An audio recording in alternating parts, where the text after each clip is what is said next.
everybody. I'm Terry Stiles. Welcome to Pease Animal Sanctuary and welcome to OCTV's special edition of I Speak to Animals, because that's Leslie Cirinesi and that's what she does. She speaks to animals. And I want to talk with Leslie first a little bit about catching you guys up as to where Leslie is now. You probably saw her on OCTV some 8 years ago or something like that. And it's been a while since we've been able to catch up to her because she's so darn busy. Leslie, welcome to Pease. Isn't it cool? It is amazing. Overwhelming here. I've been wanting to get you out here for a long time. We come out here often to feature the animals out here, and so I figured today would be a good day to bring you out here. Absolutely. And you said you're residential. You're no longer just a Michigan resident, right? Right. I actually split my time between here in Michigan and in Montana. So let's talk about how you got out to Montana. So initially you were an IT engineer, is that what you were? I was in IT, yeah. I was a project manager. And now you're not. You talk to animals. I do. I love that. And Mrs. Doolittle. There you go. So initially you were in IT and you took a trip out to Sonoma, correct? Or out to Sedona. Sedona, sorry. And then I'm going to let you tell the story. Yeah. So I went out to Sedona, Arizona, and it's a very spiritual place, and it's very energy specific, and so I started to get a lot of messages that I wasn't really expecting, and a lot of it had to do with energy and raising my vibrational level and all things that I had no idea what that meant at all. And so I started doing Reiki, which is energy healing, and get rid of negative energy and bringing in positive energy. And then that sort of flooded open my intuition. And so for my 50th birthday, we went to Montana to go to Yellowstone National Park. And I went to this grizzly bear rescue sanctuary in Bozeman. It's called the Montana Grizzly Encounter.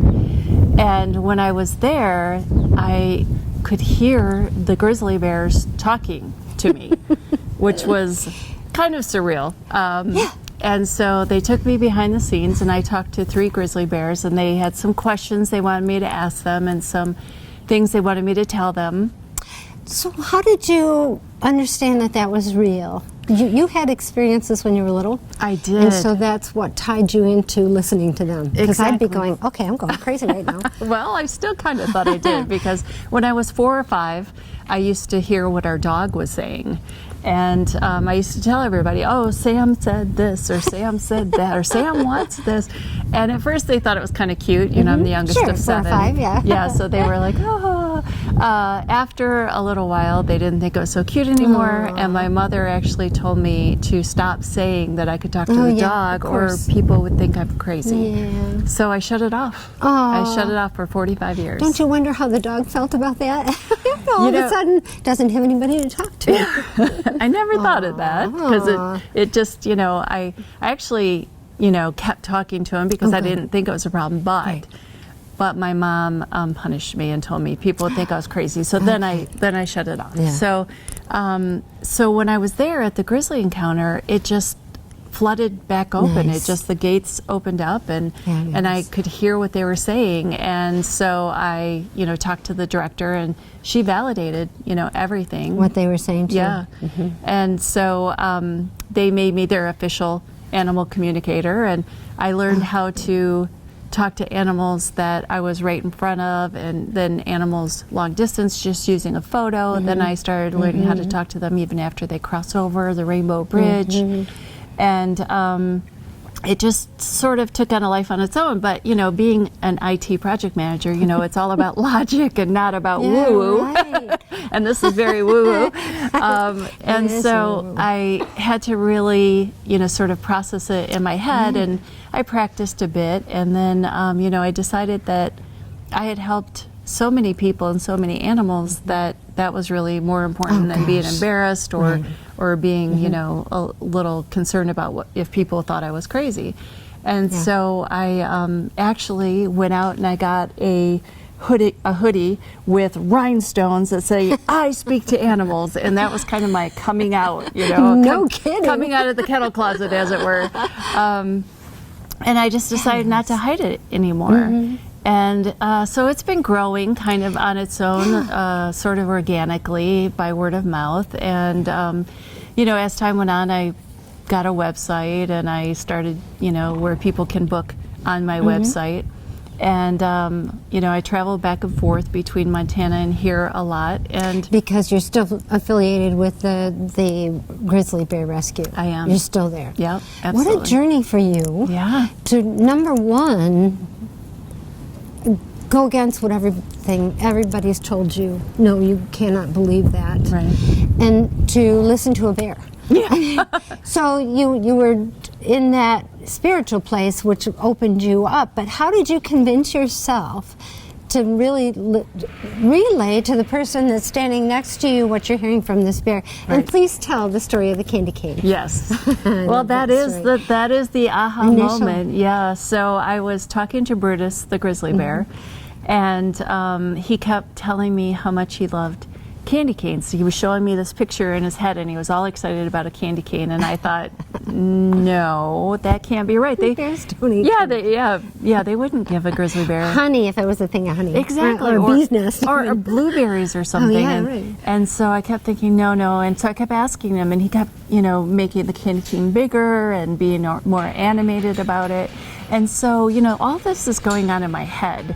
And so I'm kind of making this face, and so Amy, the director, said, what is he saying?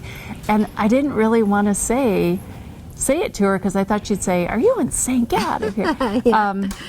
So I kind of said, well, does he like peppermint?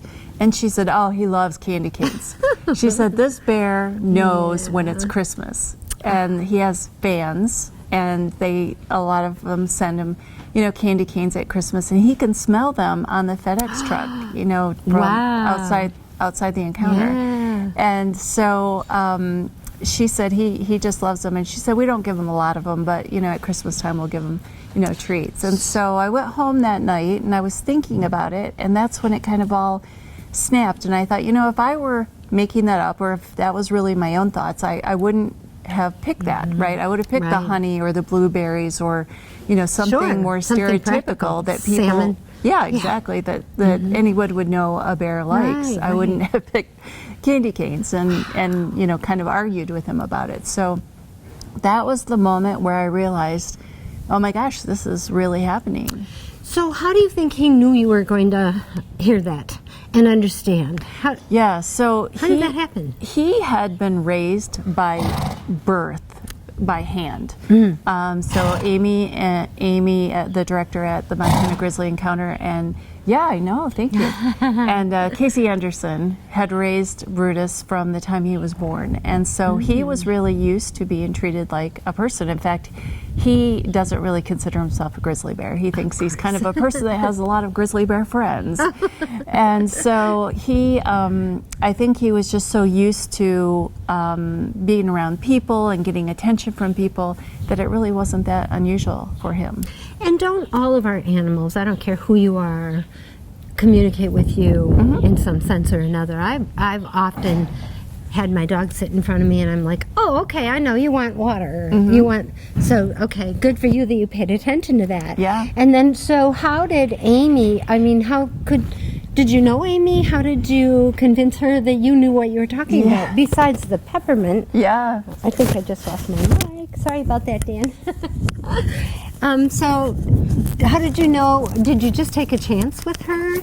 So originally it was really about the Reiki. So Reiki sometimes helps a lot with getting rid of emotional baggage, and a lot of rescued animals have a lot of emotional baggage. Of course. And so these animals, these grizzly bears, had all been rescued from bad captive situations.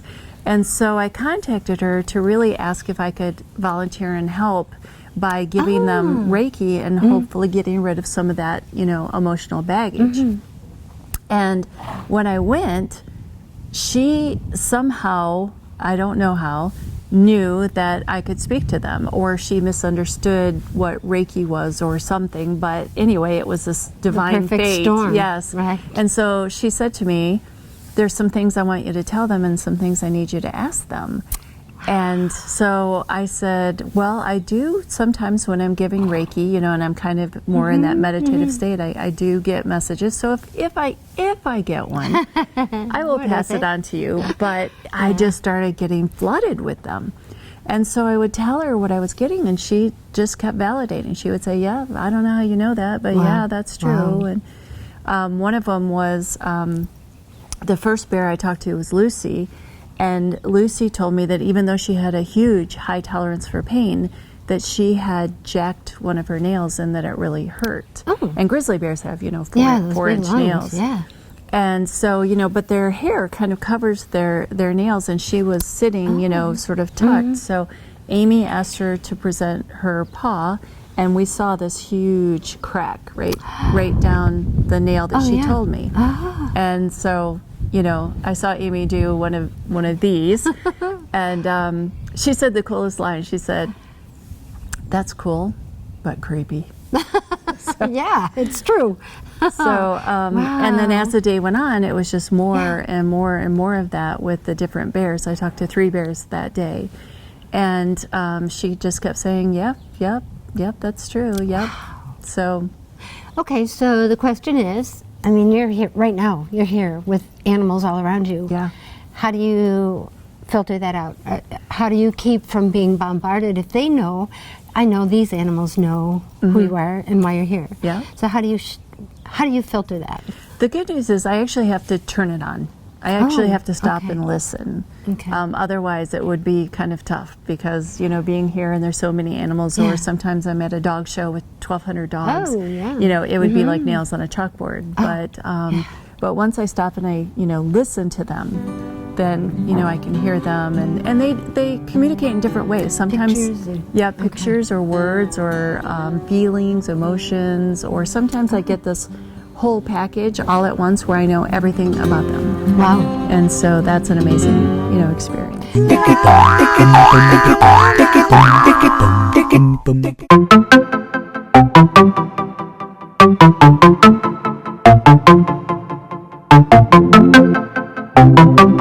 Damage caused by tornadoes is devastating and traumatic. After these storms, dishonest contractors show up, hoping to make a quick buck from your insurance claim. They'll promise anything if they can get you to sign a contract, collect your payment in advance, and ultimately do no work at all. Avoid being the victim of contractor fraud. Get estimates from at least 3 contractors. Check references, and remember, if you didn't request it, reject it. To report fraud, call us at 1-800-TEL-NICB. This is a public service message from the National Insurance Crime.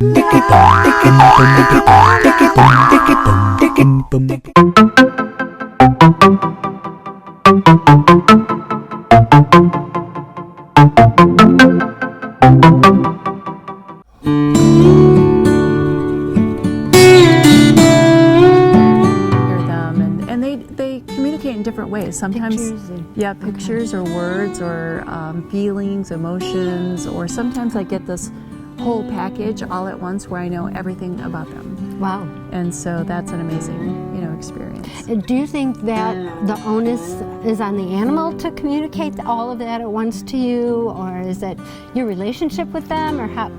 That flow of information, right? How does that work? So a lot of times I don't know them. You know, someone goes to my website, they book an appointment, you know, and then they send me a photo.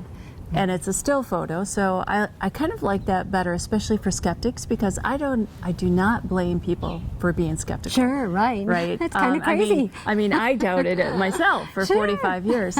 And so if people are really skeptical, a lot of times they'll say, well, I want to do it in person, I want to do it face to face.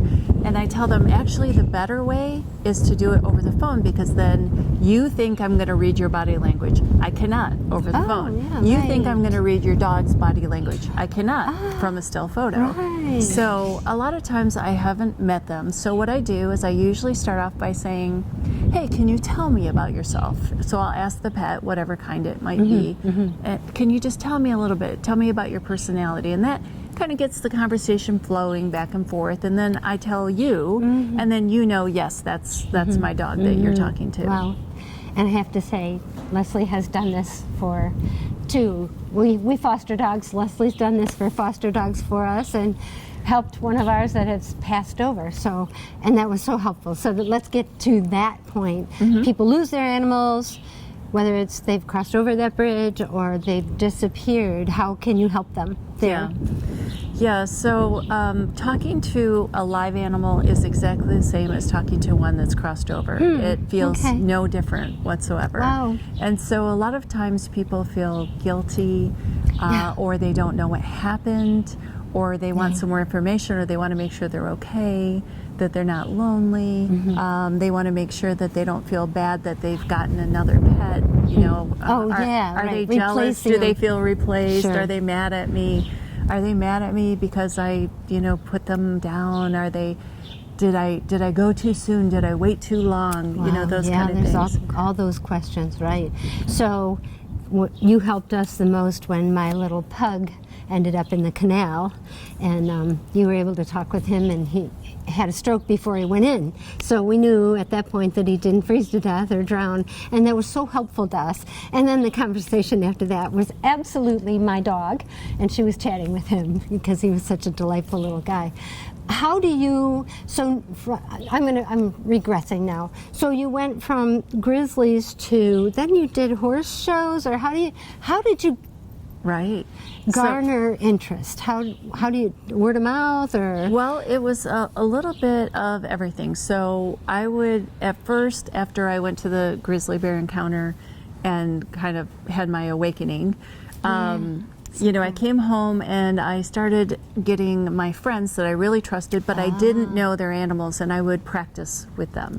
So it was just sort of, making sure that I was really getting what I thought I was getting and getting some affirmation back. Okay. And then I started doing every dog show, mutt strut, walk your dog, best friend, meet your best friend at the zoo, whatever. Whatever it might be. I started setting up booths and trying to get my card into people's hands.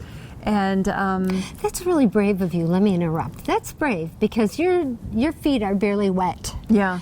And you're putting yourself out there. So keep going. Sorry. Well, I just wanted to say that's pretty brave. I practiced enough to where I felt, super confident. And then I started doing presentations at libraries and in front of animal lovers. I did the Leader Dogs for the Blind. Oh, nice. I've done some agility groups, things like that. Oh. And so just kind of trying to get myself out there more and more. And then I started doing horse shows, and a lot of times I'll volunteer at different animal rescues, like the Michigan Pit Bull Education Project, nice. and Good. some zoos, some small zoos I have as clients. So it just sort of word of mouth. And in my business, your reputation is everything. Absolutely. Right. So Yep. I'm very particular about my reputation, and then I want to make sure everybody's happy and that they feel like they've gotten a good reading. And I think that after a little while, that kind of reputation gets out. Sure does. And so now I actually have decided that I'm going to do a podcast. Yes. Yeah. So what happened is, a few years ago, I was approached by a magazine that asked me to write articles about my communication with animals. Wow, that's wonderful. So I started writing this article, and after a while, I started, filing them away. And one day I came across them, and I thought, what am I doing with these? They're just sitting here. They're great stories. Thank you. Yeah. So I thought, you know what? I could either just post them on Facebook or on my website, or I could just read them. And I thought, no, you know what? Let's do a podcast. And so I started doing them, and each episode is one of the articles that I had wrote in the past. And so I'm pretty excited about it. It's called I Speak to Animals. And you can find it on, Apple Podcasts, Google Podcasts, Spotify, all of those. And so the only thing is I keep forgetting to tell people, please follow, please share, please comment. I forget that part. I get so excited. Stuff. I know. I keep talking about the animals, and I get so involved in that, and then I'm like, okay, well, there's another story. See you next week. Yes.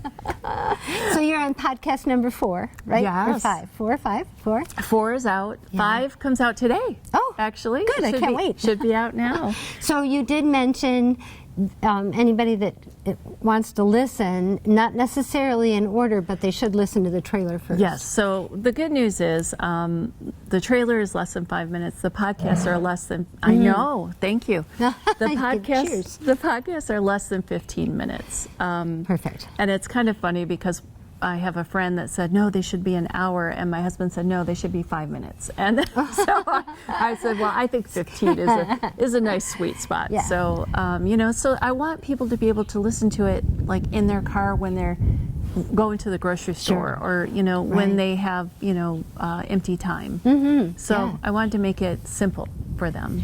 So that leads me to talk about some of your favorite stories. Oh my gosh. I know you must have a handful. I do. And so, obviously Brutus, the story of Brutus and meeting him, that was, because it was life-changing. That day literally changed my life, September 2nd, 2012. Oh, wow. You remember that? Yes, yeah. because it changed everything. Yeah, sure did. And so that's a big one for me. And he became your best buddy. He's amazing. You still communicate with him? I do.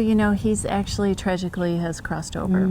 But luckily for me, I can still talk to him. You're still pals. In fact, I carry nice. his image here. So very good. Yeah, so he's amazing. And so I think that some of my favorite ones are ones where I really helped people or maybe saved an animal or I talked about one on episode 4 where I said that this dog that I had just met, we had a nice chat, and the owners were, validating everything. But at the very end, this dog, Deacon, said to me, I just wish that she weren't sick.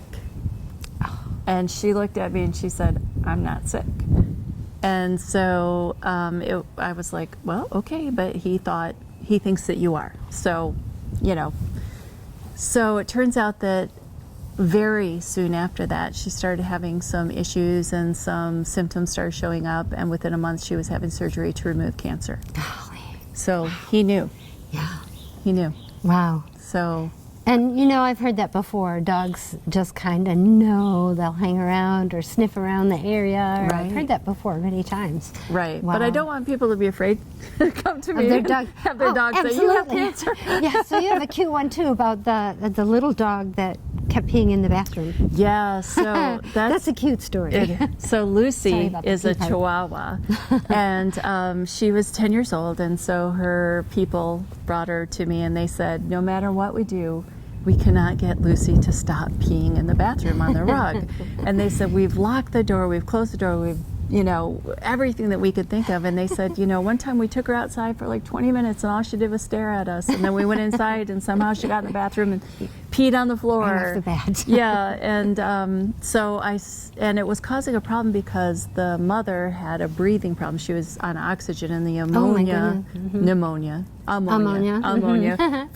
could create pneumonia. Yeah, there you go. Yeah. From the urine was causing her lungs to be a problem.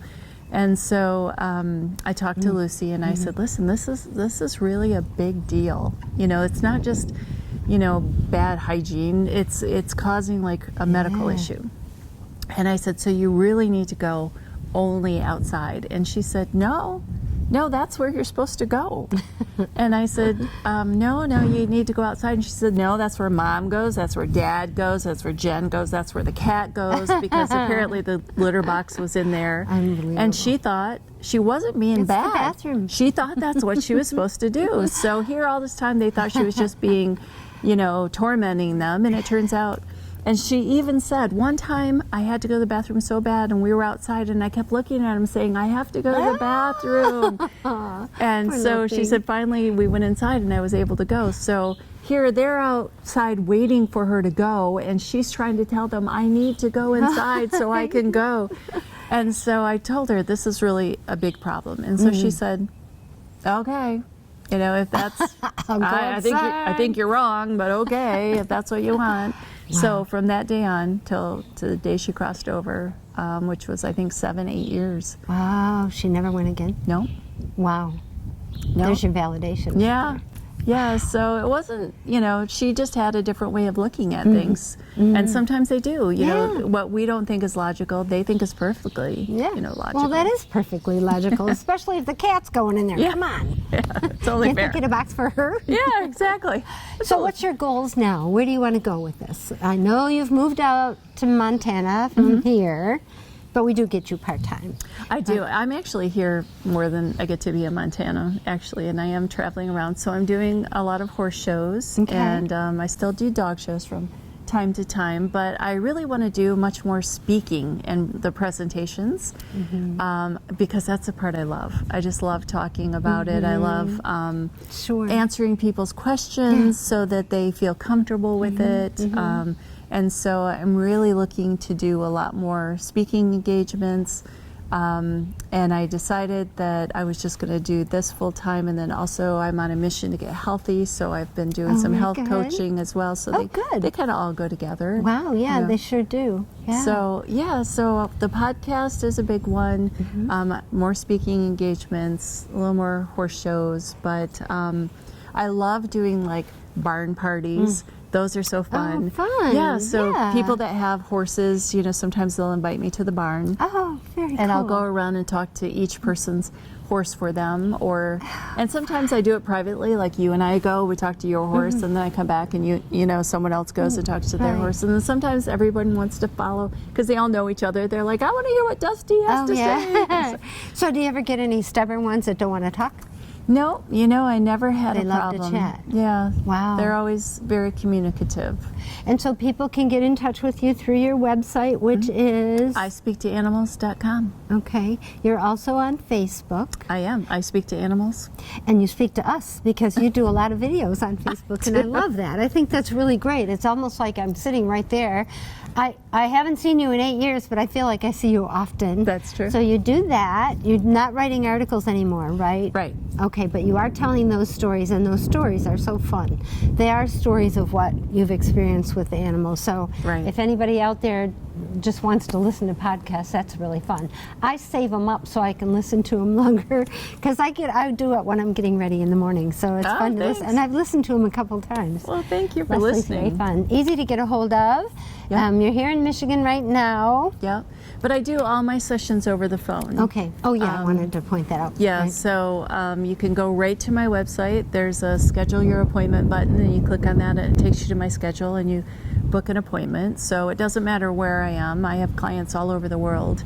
If you really want a face-to-face, I do those, but sometimes it's just a little harder to get on my calendar. Sure. Although recently, I don't know if you saw, I don't know if you saw recently, but I actually opened up my calendar a little bit more because I was getting some requests for evenings, and actually during the day. And more barn parties, or So I do have some clients that fly me to where they are. They want to be face to face, so I do that. It's just not really necessary. I mean, it's no more accurate if I'm face to face or if I'm using a photo. It's the same. But I saw you with a giraffe. Did they fly you over there? I can't talk about that. What's your most unusual animal? So besides the giraffe, I guess. Yeah, well, it's interesting because I have a couple of clients that have small zoos, and so I've talked to almost every animal there. So there's, coatimundis, and kind of a funny story. I was in Canada, and I was talking to a lot of the animals in a zoo, and I got this call. You need to come to the veterinarian's office because we need you to talk to this coatimundi.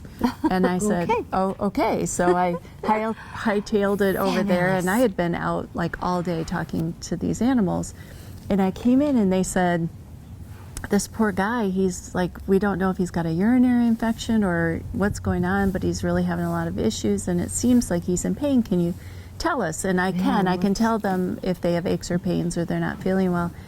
And so right then my husband called me, and I realized I hadn't talked to him in, all day. And so I answered, but I said, I'm sorry, I can't talk to you. I have to look at a Quadamundi's penis. I hung up on him. And I called him later, and I said, I'm sorry, that sounded weird. And he said, no, not really. You know who I'm married to? It didn't surprise me in the least. Funny. And so how was he, the Quadamundi? He did actually have stones or something? Yeah, he had a stone and he had an infection and poor he thing. had an enlargement, and so he was having issues, and so Wow. time was of the essence because the vet Sure. had to come and do surgery or do Sure, something right. like right then. Yeah. So that's So you why. can help people with their animals, find out if there's something going on with them, if they're acting lame, you can help them with that. Help them with crossing over, helping dogs if they're fearful. I know that you also helped my son's pit. You spoke about her and what she was fearful of, and we really didn't know. And we knew that you were talking of her because you were right on of other issues, but yes, that helped her. So Oh, good. I love it when I hear feedback for you. It's really so great. a lot of times it's not even asking them questions. Sometimes it's telling them things you need to know, or they need to know. Like, hey, we're going on vacation for a couple of weeks. You're going to be with Grandma. Don't You'll be worry. Yeah, you'll be fine. We'll be back. Or you're going to stay at the doggy daycare, which you love, or whatever it might be. Or you have to have surgery, and so you can't play for like 6 weeks, but you're not being punished, but we have to kind of confine you, so that they know ahead of time what's happening.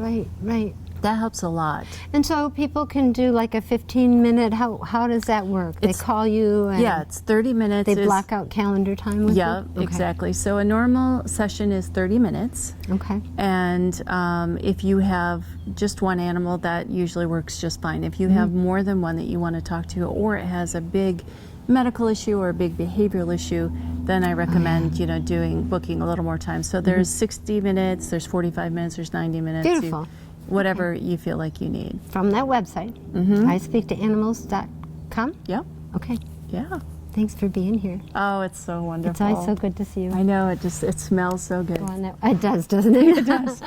Go on that website. She's worth talking to. Thanks for joining us, and thank you to Peas, everybody, for having us here.